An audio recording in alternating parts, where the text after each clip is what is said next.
mudah oleh Rasulullah.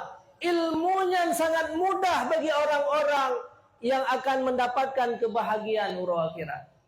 Menyebutnya tanu urang yang bahagia urang akhirat. Nyantu urang-urang yang selalu hadir dalam majlis-majlis ilmu. Maka ilmunya kan mudah. Di mana apabila gudanya uronyo berat bak tuntut ilmu, gehan tubuh gudanya bak minta ilmu, maka sebuah tanda gudanya menjadi manusia-manusia yang menyesal di urang akhirat. Wahai anak-anak kami, para santri-santri yang na di pondok pesantren, berbahagialah. Di sana Allah kagak pilih gudanya sebagai orang-orang yang menuntut ilmu agama.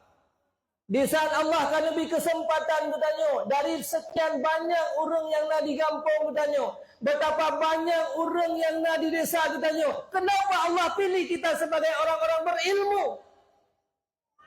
Bahkan kita berjuang tak tinggalkan desa untuk hadir pada tempat-tempat ilmu. Itu adalah sebuah karunia Allah yang paling besar.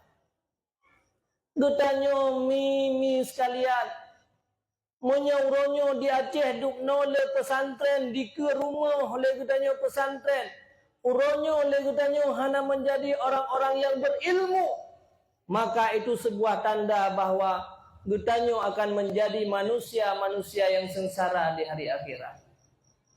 Innal ilma la yulhimahu alal asida wa yuhrimahu alal ashqiya. Putra nepegah oleh Rasulullah, ilmunya sangat mudah bagi orang-orang yang akan mendapatkan kebahagiaan urang akhirat. Menyebutnya tanu urang yang bahagia urang akhirat. Nyantu urang-urang yang selalu hadir dalam majlis-majlis ilmu. Menyebutnya urangnya asai kana majlis ilmu sika berhalangan. Biasa si urina ngasai katruh bawa tebel sika sakit anu. Sika hanaso jaga, kahanaso ya intat. Sampai-sampai berhalangan dalam ilmu. Maka ketahuilah saudaraku sekalian, sesungguhnya kita sedang dipersiapkan oleh Allah untuk menjadi manusia-manusia yang menyesal. Ulam legedanya urangnya tak biarkan anak dan keturunan daya. Nekalan anak-anak miat gedanya yang lahir, mereka diciptakan oleh Allah dalam keadaan suci dan bersih. Tersenyum-senyum gede watai udep mandum orang bahagia watai lahir anak dan keturunan-keturunan kita. Tapi gara-gara dia abaikan, dia sia-siakan agama, dia sia-siakan ilmu, akhirnya anak gedanya menjadi manusia celaka dan sengsara urang akhirat.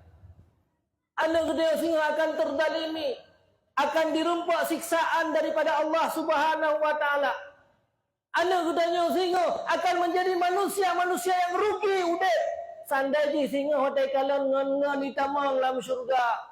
Ngan-ngan di bahagia-bahagia ke dalam syurga.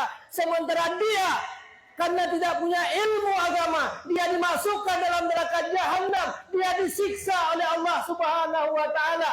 Putra dipegah oleh Allah. Sehingga ya Allah, sandaji lau udep kenyan mak kenyan yah, yang halaga perhatikan rohaniyah lon, maka lon halal lagi yang tersiksa ya Allah. Long halal lagi dalam neraka Jahannam ya Allah. Long kapan lagi orang je, kapan lagi anak miat je.